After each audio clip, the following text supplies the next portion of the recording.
Zamora nos recuerda perfectamente quién es Ernesto Zedillo, a pesar de que los opositores lo quieren defender.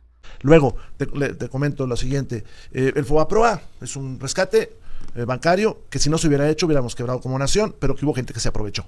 Nosotros estamos proponiendo que pasado el tiempo se investigue y se deje de pagar. El sexenio de Ernesto Zedillo tuvo esencialmente 3 grandes ejes. El eje económico, la verdad es que el FOBAPROA fue una cicatriz que todavía muchas familias recuerdan. La pérdida de su patrimonio fue dolorosísimo, fue un trauma, para decirlo así, nuestra historia. Para una generación, para una generación, sí, ¿no? Hay que decirlo así. Se apostó por el mal menor, pero sí fue un quebranto muy profundo en la vida económica del país. Segundo, está el tema de Chiapas, ¿no? Sin duda ahí todavía queda en la memoria lo que pasó, no solo con Acteal, sino el intento de paz que fue luego buscar aprender a Marcos, y eso también generó una enorme controversia. Pero luego vino una tercera parte que me parece la más rescatable. Zedillo asume que llegó con una condición de iniquidad y acelera la transición a la democracia. Se fortalece el INE y él decida hacer una apuesta personalísima, incluso en contra de su partido, para aceptar la alternancia. Y queda así en la historia como el presidente de la alternancia, como el presidente de la transición. Hoy sus críticas le duelen muchísimo a Morena porque le pone un espejo sobre los fracasos económicos de Morena y sobre el intento de asfixiar y acabar con la democracia. Yo difiero de todo lo que se ha dicho ahorita, evidentemente. Ayer yo escuché la entrevista que le hizo León Krause. Yo ayer escuché la entrevista que hizo León Krause con Zedillo, y Zedillo sale como a defender y decir que su gobierno fue súper democrático. Esta transición que dicen que fue por el carácter intrínseco en la persona de Zedillo, pues se debió, más bien lo dice un priista, no lo digo yo, no lo dice Morena, lo dice un priista. La Bastida dice, él pactó con Estados Unidos la transición, traicionó a su propio partido, el PRI, según la Bastida, según un priista, porque quería un préstamo y Estados Unidos lo condicionó a que ese préstamo se lo iban a dar siempre y cuando permitiera que ganara el PAN. ¿Un préstamo de? 41 mil millones de dólares, una cosa así. Eso es lo que dice la Bastida en su libro, repito, no lo pero digo yo. Que el candidato perdedor, ¿no? Para tratar de sacar adelante. Recordemos a Molotov. Sí. Molotov lo que dice, Molotov lo resumió muy bien en una frase de la canción del frijolero, ¿no? Te pagamos con petróleo e intereses nuestra deuda y mientras tanto no sabemos quién se queda con la feria. Fue un dinero que sí se recibe en préstamo, pero quién sabe en dónde quedó. Eso es uno. ¿Cómo y vamos ahora a lo de López Obrador con Zedillo? Déjame nada más hacer ¿Cómo explicas el acuerdo de López Obrador con Zedillo? Pero vamos por partes. Porque si eso es cierto, se dijeron muchas mentiras.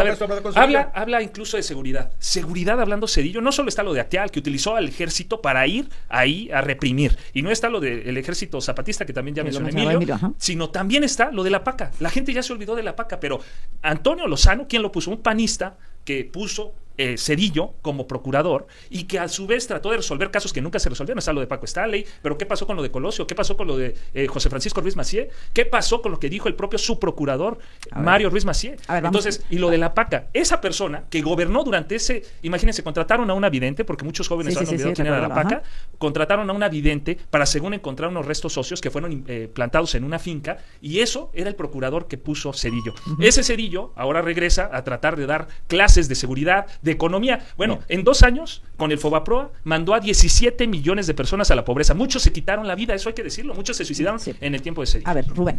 Yo creo que enjundia con la que hoy nos contestan es porque sí les dolió lo que les dijo Zedillo. Por cierto, nadie ha desmantelado, por ponerle un nombre, las afirmaciones que hace Zedillo, sino ahora lo atacan a él.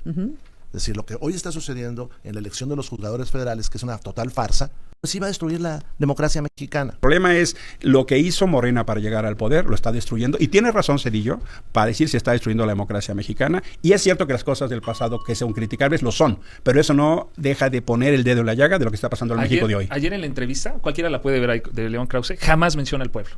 Jamás. Le da miedo mencionar al pueblo. Él habla, hace ratito, decía incluso en lo que tú pusiste, de la nación, y hablaba de la nación como algo abstracto, pero jamás se refiere al pueblo. ¿Qué dice el pueblo de México ahorita en el periódico que tiene Azucena ahí, en materia de economía, por ejemplo, que ahorita mencionabas? Sí. Dice, según el Financiero hoy, que el 74% de las personas considera que el trabajo que está haciendo la presidenta está bien. Y eso es me parece, casi 30% más de cuando inició en octubre. O sea, eso es lo que está percibiendo. ¿Y eso quiere decir que la economía está bien? Eso es una percepción. Estamos claros que es una percepción, ¿cierto? La percepción, entonces, ¿cuál era la percepción del pueblo mexicano allá? Cuando se habla de percepción, se trata de decir que el pueblo de México no sabe, no tiene técnica.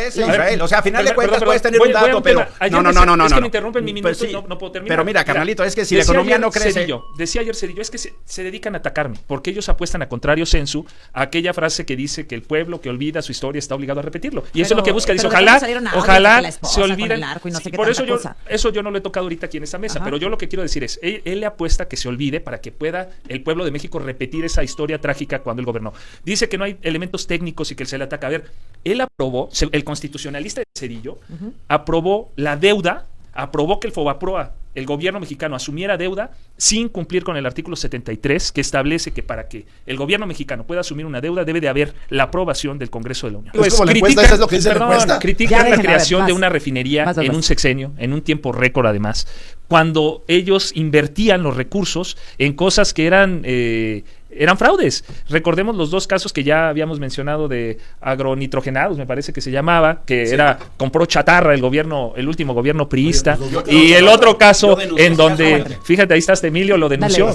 Y otro caso también ahí de lo de Odebrecht, que había casos tremendos de corrupción, y ahora critican estas decisiones de crear infraestructura. Lo de Deer Park, que por ejemplo también se criticó, y a los 6 meses ya se había pagado, y luego entró, sí hubo una crisis un año, pero fue toda la parte del Golfo. Regresamos para no solo de Deer Park. Concluir. Decir que la presidenta Claudia hace bien en ya no darle juego a Ernesto Zedillo. Creo que ya Ernesto Zedillo forma parte de un pasado trágico de nuestro país. ¿No ha hablado de Ernesto Zedillo la presidenta ahorita? Y creo que era necesario traer y recordar, si es necesario recordar, repito, ellos apuestan a que se le olvida al pueblo de México para que puedan regresar, pero el pueblo de México debe estar informado de la responsabilidad grave de casos muy, muy complicados que se le adjudican a Ernesto Zedillo en decisiones que como cabeza del Estado mexicano tomó y que perjudicaron no solo en lo económico, sino en seguridad, en el fortalecimiento del crimen organizado también. Hay que decirlo que en ese momento no se atendían las causas, el pueblo estaba ignorado. Repito, analicen cuántas veces se refiere al pueblo de México en la entrevista que dio ayer. Prácticamente no existe el pueblo para él. Esa es la visión de democracia que él tiene, en donde las decisiones eran autoritarias, se utilizaba el ejército para reprimir, en donde el pueblo de México no valía.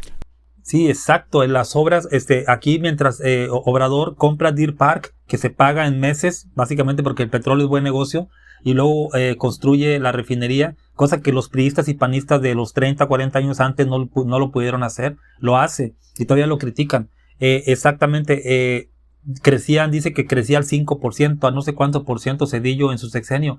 Como dice Obrador, no puede crecer la economía sin desarrollo. Entonces aquí presumen, Rubén Moreira, todos presumen que se crecía económicamente. Pues sí, pues vendía todo, privatizaba todo lo que los viejos priistas construyeron. Entonces, ¿de qué sirve crecer tanto si, como dice Zamora, mandó a 17 millones, a mí incluido, 17 millones a la pobreza? Y Obrador sacó a 9.5, o sea, Obrador recuperó lo que Zedillo y Salinas metieron, y de la Madrid, ¿sí? Ahí salía Zedillo, vámonos a lo importante, a lo presente. No, pues yo también era un niño cuando gobernaban los presidentes de antes, y eso no exime que yo no recuerde los destrozos que causaron a la economía, cómo privatizaban todo. A mi papá lo jodieron, 30 años trabajando en una planta del Estado, llega de la Madrid y de un plumazo la privatiza. Entonces, ese es el crecimiento del que hablan, haciendo más pobre a la gente. Eran una máquina de hacer pobres, no tienen ninguna defensa. Y como bien dice Zamora, sale con León Krauze, claro, porque es un zorrillo, Zedillo, no puede ir a un medio de izquierda porque lo destrozan con cada pregunta, y va a una entrevista a modo y habla de como un gran estadista parado en un ladrillo, dirigiéndose a no sé quién, sin mencionar al pueblo de México. 17 millones metió a la pobreza. Muchos nos tuvimos que ir a Estados Unidos huyendo, gente que no teníamos nunca pensado hacerlo, nos tuvimos que ir porque no había nada, y a la gente se le olvida todo eso.